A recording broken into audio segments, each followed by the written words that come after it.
Last podcast on the left, listeners. You might be wondering, how in the living hell did they score this person to talk to them? And the answer is leverage, folks. It's called having personal information about important people inside of the Hollywood industry machine that forced this to happen. Isn't that right, Eddie? That's correct. We have information, and we're going to release it, unless this is a good interview. This is really, honestly, kind of a come-to-Jesus moment for this man and for the industry as a whole, because we don't know how all of this is going to kind of roll out.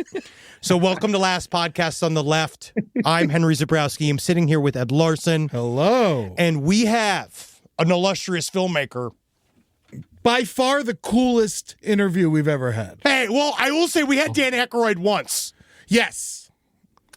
But we have Ryan Kyle Coogler. Do you have a vodka that you need to push? Wait, before, yeah, we should have covered that before. Are you selling vodka? No, I wish I did, bro. Can I say that you're leaving money on the table? Yes. I got nothing to push, bro. That's unfortunate. I got nothing but a movie. Because this is podcasting, and unfortunately, you need a movie's whatever. I need you to have an exercise machine that you're selling that also helps me from being infected by the government's choices. Bro, I got nothing, man. I got a humble movie. You know what I mean? Coming to theaters April 18th. Buddy. And that's about it, bro. I wish For those of you, let me do this. These guys don't know who everybody knows. This is the man who made Black Panther. This is the man that made Creed, that made me audibly weep in a theater. I cried masculine, big fat masculine tears. You got Sylvester Stallone nominated for a second Oscar? I think he got himself nominated. You know what I'm saying? Yeah, sure. We know how it is. Yeah. We know how it goes. You're nice. We know. But the reason why you're here, those movies are too important and good for us to talk about. This is something that we're talking about that is extremely amazing. This film, Sinners, that you have made, it's coming out April 18th. You have come down to the horror world. You're making an extremely big, thick-ass horror movie that people are going to love and say, thank you so much for talking to us. People like Sinners ruled. I appreciate that, you guys, man. Yeah, man. That means the world. I love the genre. You guys saying I'm coming down to it. I feel like I was coming up to it. You know what I'm saying? Because when I was in, before I even went to film school, my first short films I would make would have horror elements to them. But I didn't feel like I was good enough to make that step yet, man. And I kind of got away from it. What do you mean by not good enough? We actually watched your movie Locks. It's a beautiful film. I'm talking before Locks, bro. Like I was making stuff before that. Like Locks, I think was like my second semester of graduate school. But I was making shorts when I was in undergrad, when I first learned that I wanted to make movies, and then I made a couple things at SC, that one of them actually was the thing that got me recommended for Fruitvale. But nobody will ever see those movies. It wasn't legal for us to submit those movies to festivals or anything like that. And they weren't good enough. But I've been in love with the genre, man, and wanting to make something in that zone since I learned I wanted to make movies. That was my first instinct.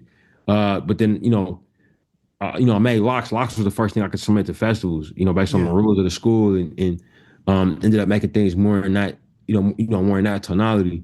But this was kind of a homecoming for me. That folks who really know me, who are around, know I have this type of passion for horror cinema. Man, what are your favorite horror movies? Yeah. We need to, not just what inspired Sinners, but what inspires you in general, kind of. Yeah, man, my favorite horror movies, man. I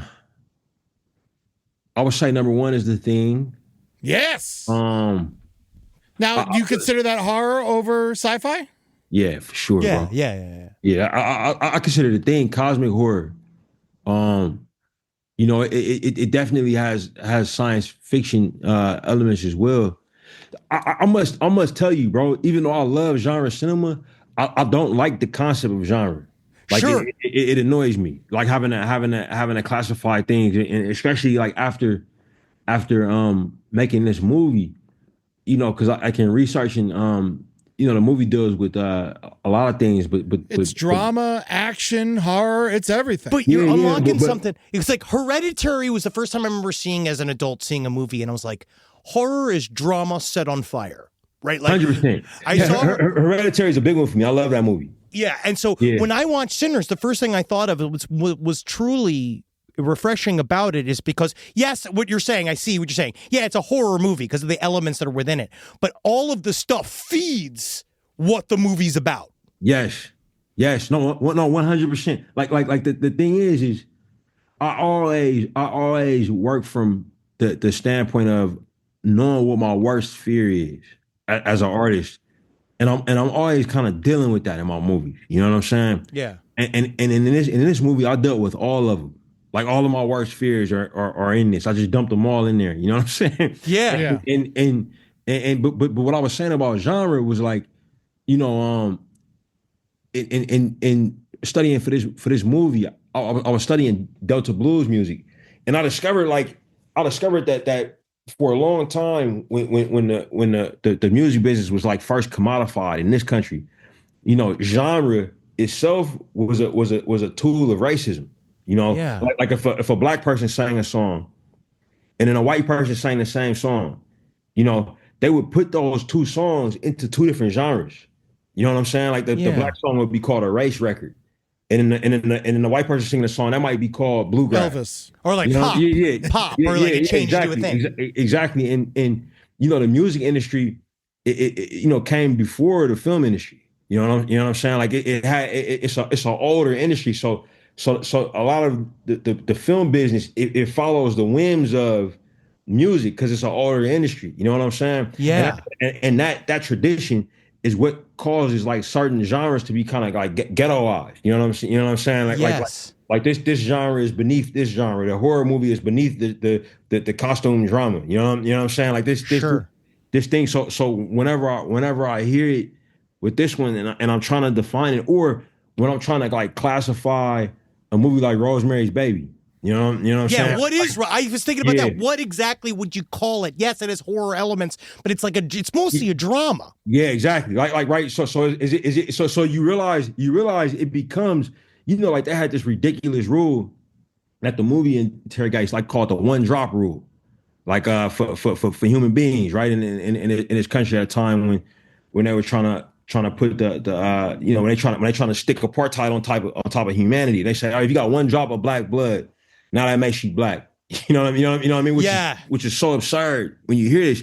But it's also, you think about that with movies. It's like, hey, you got a couple of horror scenes. Now it's a horror film. you know what I mean? And it's like, and it's like, well, it's Rosemary's Baby. Like, how are we going to talk about this movie? Because the vast majority of it, is a husband and wife talking to their neighbors. You know what I mean? And so for me, my favorite horror movies, they all are gonna have a element of like a question mark, like yo, is that a horror movie? Because look, I'll tell you straight up, like I think Steven Spielberg has created some of the most horrific images known to man, like with Jaws, Raiders of the Lost Ark, whenever Raiders, that ending, bro, like what happens to the dude when he pops the thing, but also, man, a movie like Jurassic Park, like some of those Velociraptor sequences. The opening of the Velociraptor sequence when a guy gets eaten, and by something in a box that you can't see, or the T-Rex sequence when it's raining at night and the cup is rippling and he's coming, fucking eyes coming by the car and it's breathing on the glass. The Velociraptor opening the door, and the claws on the kitchen tile. You know what I'm saying? That movie's so scary. It literally scares dogs. Like there's so much footage of it, like scaring dogs. So like that's how scary dogs know it's scary. Dogs not fucking with it. Yeah, they like, man, get that thing off. Yeah, dude. It kind of, even you just saying that, it really kind of blows something up for the center of the movie for me. Like, we're trying to avoid all spoilers as we go, but understood. I do think that, like, it starts off like you have an idea of what these things you're dealing with are in the movie. Yeah. Right? Like she calls them like haints, I believe is the term. Like she calls them haints, and then you like clarify that they're vampires. Yeah. Which is kind of like almost the same thing. It's like you're clarifying the genre of what we're dealing with here. Absolutely, man. Like it's so much fun, bro. Like look, a big inspiration for the movie was also the Twilight Zone. You know, like that's my, the Twilight Zone is like my filmmaking Bible if I had one. You know, it does have a Monsters on Maple Street kind of feel to it. Yeah, exactly. Yeah. My favorite episode of Twilight Zone is not as like talked about, but it's an episode called The Last Rites of Jeff Myrtlebank. Okay, and it's about a guy like in a southern Midwestern town, Depression era, who wakes up at his own funeral. And it's about the fallout of the town, like trying to figure out what's going on with this guy, and it's just beautiful filmmaking, bro. It's funny, it's scary, it's smart, you know what I mean, and like for me, that shit, and it has like a few scenes that could maybe delve into horror, you know what I'm saying? But most of it is just like slice of life in this town, you know what I'm saying? Yeah. Have you ever seen Handling the Undead? No, what is that? It's a new film that came out. It's 2024, and it's kind of like that, where it's a highly emotional zombie film, where it's a very understated movie where everybody's coming, and it's the same thing. People just show back up, and they're all like, "What the fuck are you doing? Like, I'm happy to see you, but what the fuck are you doing here?" Like, it's that style. I love that, bro. But I love it because then it's like the idea of like they don't have a working knowledge of what zombies are. Totally. And I also like how the main character, which also I don't know if it, like the research is awesome. Yeah. That you put into this, because we're watching the characters learn with us, which is always fun. Like, when you go into the esoteric teachings and all that kind of stuff, like how far did you go? Like, how have you like experienced any of this stuff? Have you went to like when you were researching about like hoodoo and folk magic? Yeah. Like, do you have any personal connections to that? Do you know anybody who does that shit?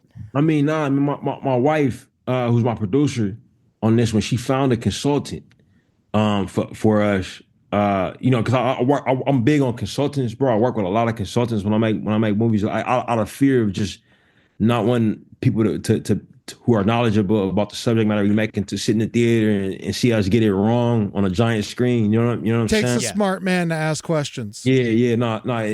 So she found us an incredible consultant. Her name is Dr. Yvonne. What's her last name? Yeah. Sev. Oh, my bad. Sev found the consultant. Our other producer. my wife Zenzi is here.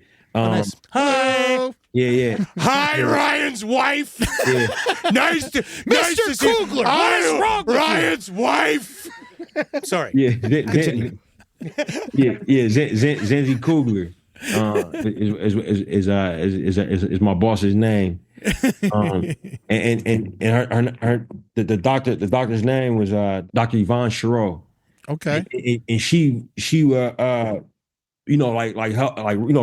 the script, gave feedback, and helped us, to make sure that the ritual where Annie, who's our conjure woman in the movie, where she feeds Smokes Mojo Bag, which is a good luck charm that's very, very famous and very, very talked about in blues culture.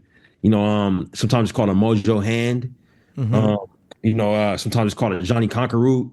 But you'll hear this referred to in extremely famous blues songs.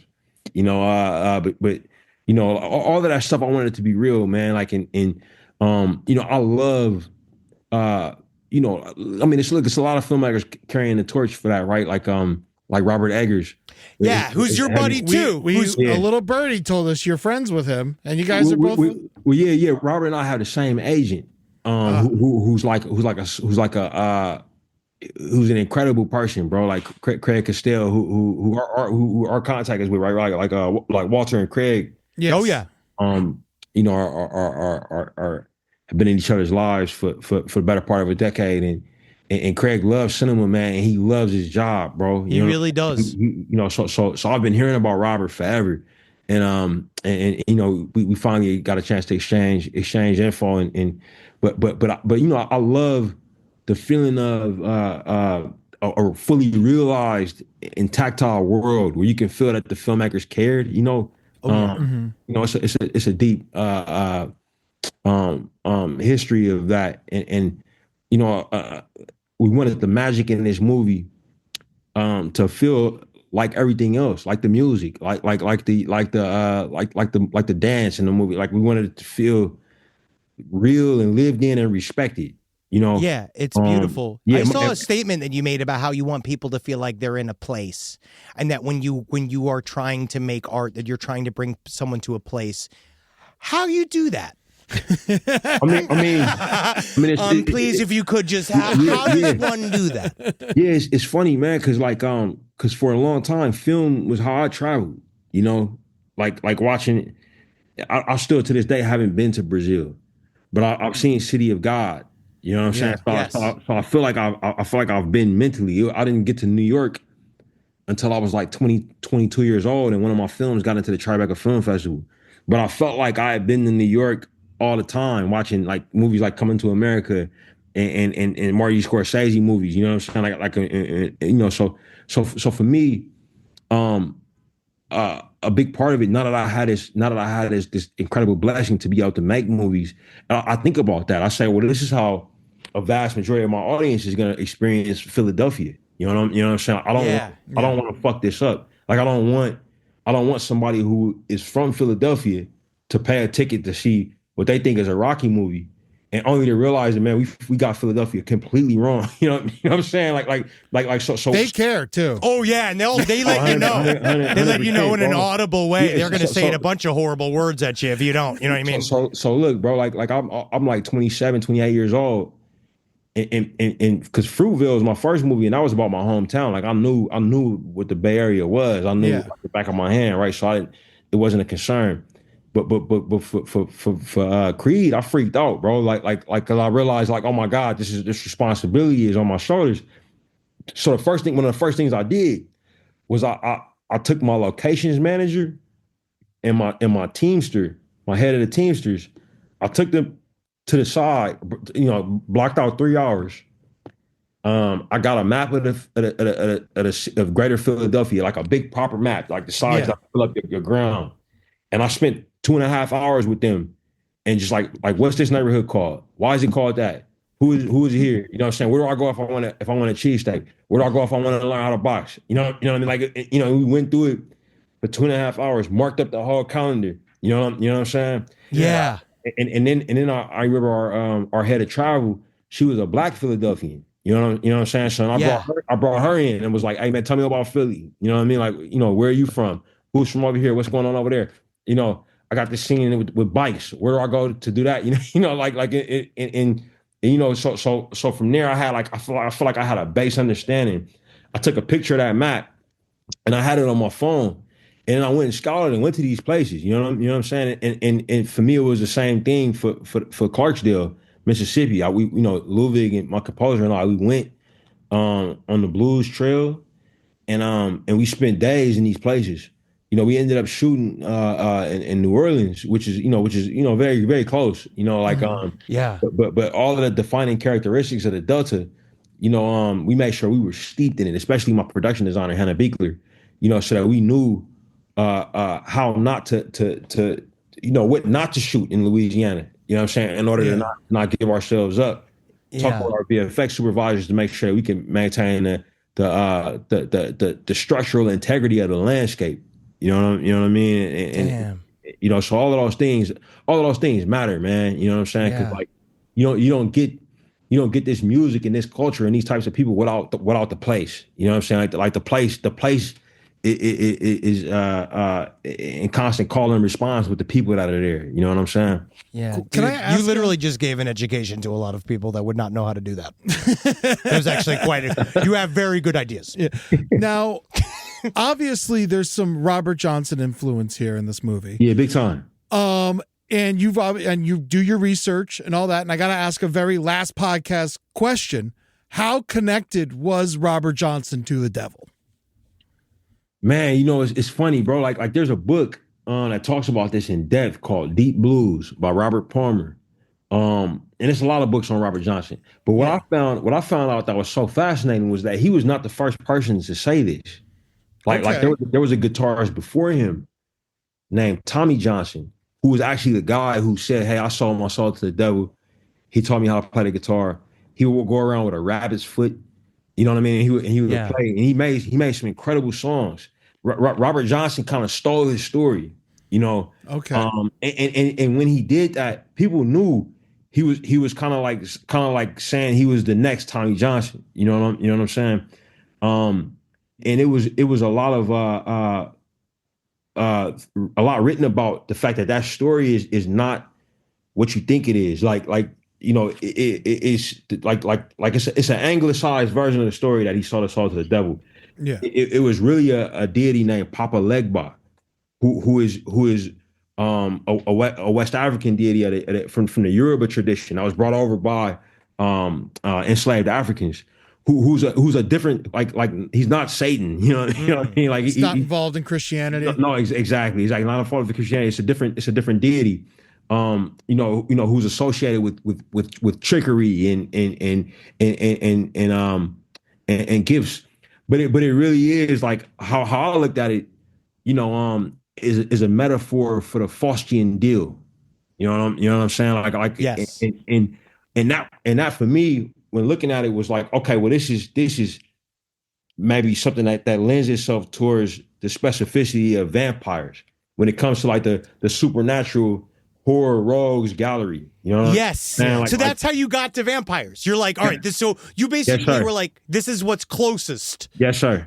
That's a great idea. Yeah. And the idea of a deal, you know what I'm saying, to get out of a situation, like mortgaging something for something else, you know, like it's something that I think, oppressed people of all cultural backgrounds are very familiar with. You know what I'm saying? Like this idea. Look, you know, my inspiration for this movie was my relationship with my Uncle James, who's from Mississippi. He was the oldest male member of my family, and I was very close with him, man. I loved him very much, and a part of my something that I had to give up in pursuit of being a professional filmmaker to be able to have this movie to talk to y'all about. I had to leave my family a lot. I had to miss a lot of shit, birthdays and weddings and just general get-togethers. You know what I'm saying? Because I was away at film school. I was off shooting a movie. The year I made Creed, you know, was the year he was terminally ill. You know what I mean? He got sick and died, and I maybe saw him once or twice that year. And when I got the call that he had passed away, I was in a post-production facility in Los Angeles. I was at a place called Wildfire Post, and I felt like shit that I wasn't on my uncle's side. You know what I mean? Because I was pursuing this dream. You know what I'm saying? He knows you love him. No, 100%, bro. But the thing is like the question of what you give up to get something. You know what I'm saying? Like that was always what I saw at the Tommy Johnson, the Robert Johnson fable. That's what that was about. Yeah, you know, I'm gonna make you a great guitar player, but you know in exchange for for your soul. Is there anything that you would sell your soul to do? He's already doing it. No, but I mean, besides this, great. Something super hard. Something crazy. I mean, it would have to be something like for my kids or something, like to guarantee. That's a waste. You know, like to guarantee. That's a waste. That's on them. That's on them. They can sell their souls to guarantee. You know what I'm saying? Like all my descendants. You know what I'm saying? Go to live wonderful lives and go to heaven. You know what I'm saying? I might consider putting that on the line. You know what I mean? But that's actually a wonderful answer. Mine's to turn invisible. That's really it. That's really all I need. That's all you need, bro. You a cheap date. Yep. That's it. That's all I want to do. I got to ask a question. We go back to Robert Eggers for a second. Yeah. Y'all know each other. You got the same agent.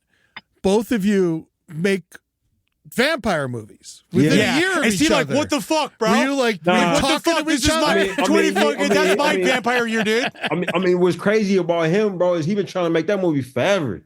Yes, like he been trying to make that movie since he was a kid. You know what I'm saying? So like, oh yeah. Yeah, me beat to the punch by a long shot. You know what I'm saying? I hope you're not upset with me. You know what I mean? No, No, sure. They're completely different. They're utterly different. I don't think could be more, except for they're both period pieces, but they could be more. They couldn't be more different. Can you imagine how big of a fucking prick you have to be like, I see one vampire film a year. I will not see a second film involving a vampire. I'm sure they exist. You know what I'm saying? But no, I'm hoping people got it in them to check out another one. You know what I'm saying? Oh, they will. Yeah, dude, it's the shit because it's bigger than horror. It's got so much to it. It's so thick. It's got so much history in it. It's awesome. To bring a budget like this to a horror film is just thank you for giving it recognition. This is a great year for horror. Man, right Between Nosferatu and The Substance and you, this is great. Yeah. Screamboat. Is there so? Oh yeah, have you even seen Screamboat? Okay. No, dude, surprisingly good. It's fine. We saw it. It's the new. It's when Steamboat Willie went copyright free. A guy made a movie just immediately about a killer version. It's the guy from Terrifier who is doing this. Have you seen Terrifier? Wait. It's pretty good. It's silly. It's very silly. Yeah. Is there another horror thing that you, in your head, that you want to hit at some point? Is there something that you want to do? Is there a remake, or is there something that you're jonesing for? Man, so many things, bro. Yeah, so many things. I can't. I can't say on the pod because I wouldn't be able to get a deal done. Come on. That's how we do it. That's how we push it in the trades. Yeah, I know, man. Bro, I love it, man. It's not. Yeah, bro. When you were saying what's my favorite horror film, I'm like, bro, it's so many that I just absolutely adore, bro. Also, do you love the question when you're selling the show and the movie that you've been working on for 4 years, and then the first thing I ask is, "So what's next?" Yeah. The movie hasn't even come out yet. I'm used to it, bro. I'm working on X-Files, bro. Seriously? Yeah. So you're a great choice. That's awesome. That's what's immediately next. That's cool. So I've been excited about that for a long time, and I'm fired up to get back to it. And that would, some of those episodes, if we do our jobs right, will be really fucking scary. And you're talking to Gillian Anderson? Can you tell her I said hello? Yeah, I waved at her one time. I've spoken to the great Gillian Anderson. Yes, she's amazing. Yes, I waved at her one time. Yeah. She's incredible, and fingers crossed there.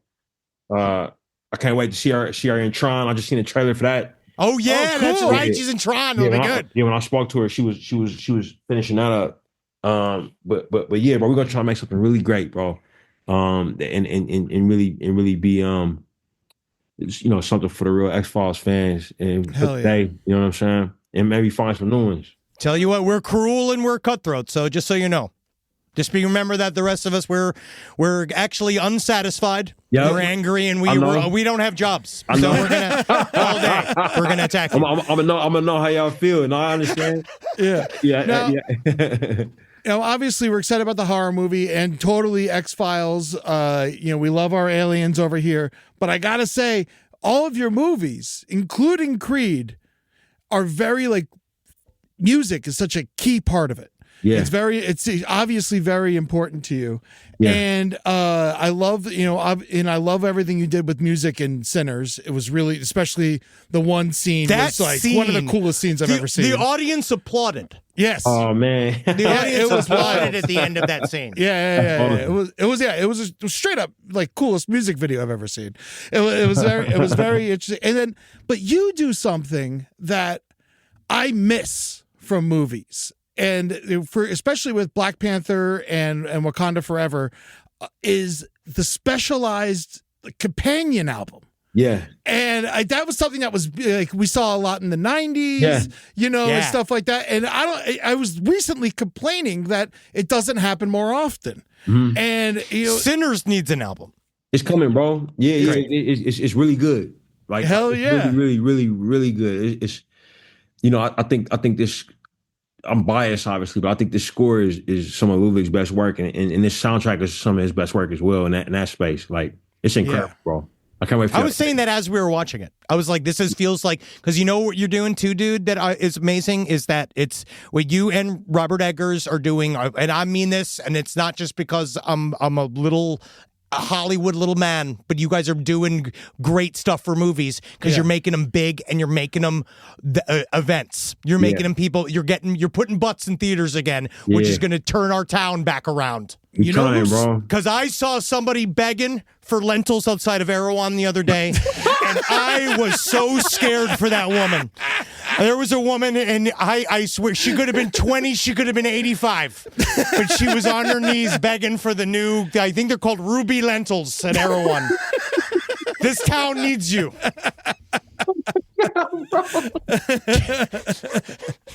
And you know, I didn't know where that was going, bro.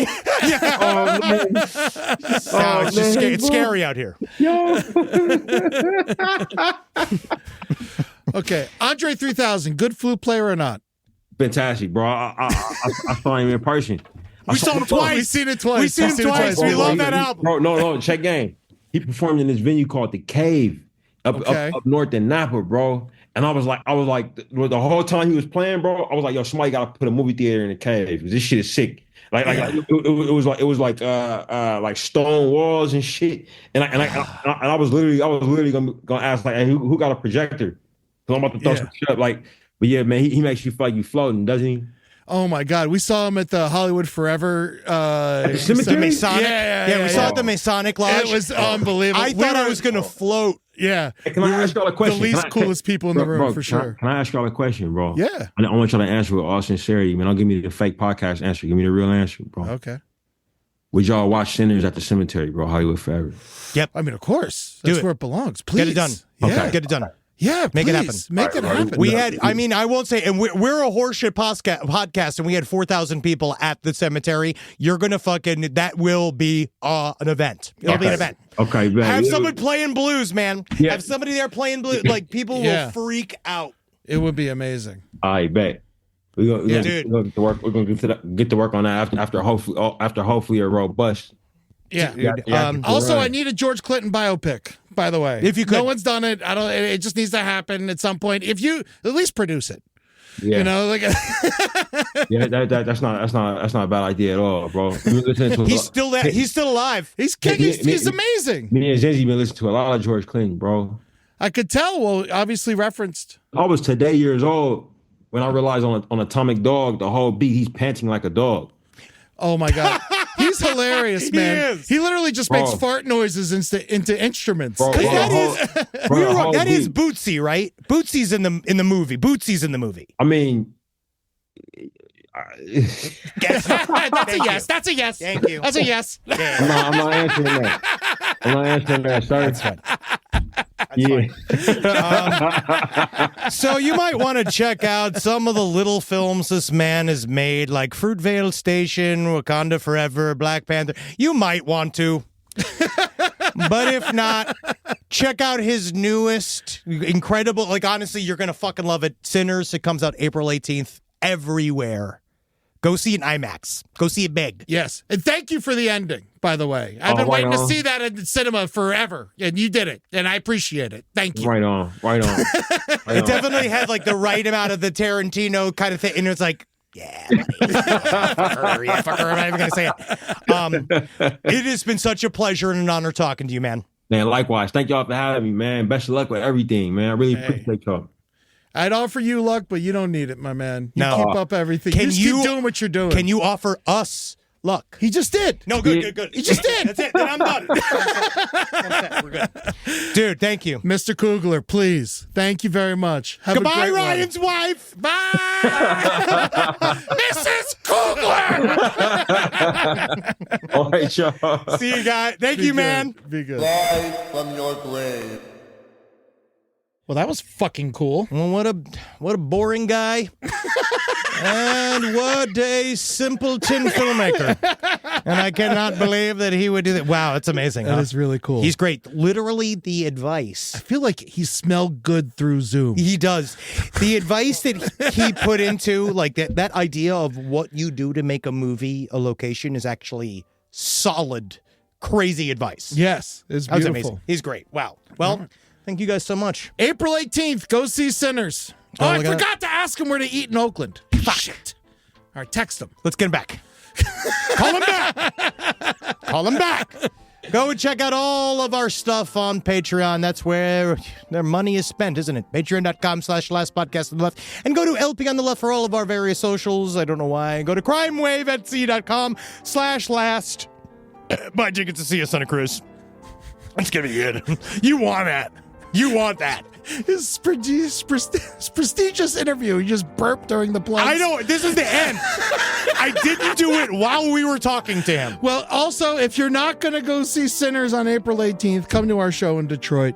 It's going to be a lot of fun. See it in the morning. See our show at night. And come yell at us about it after the show. That would be great. All right, guys. Be good to yourselves. And hail Ryan Coogler. Hail Satan.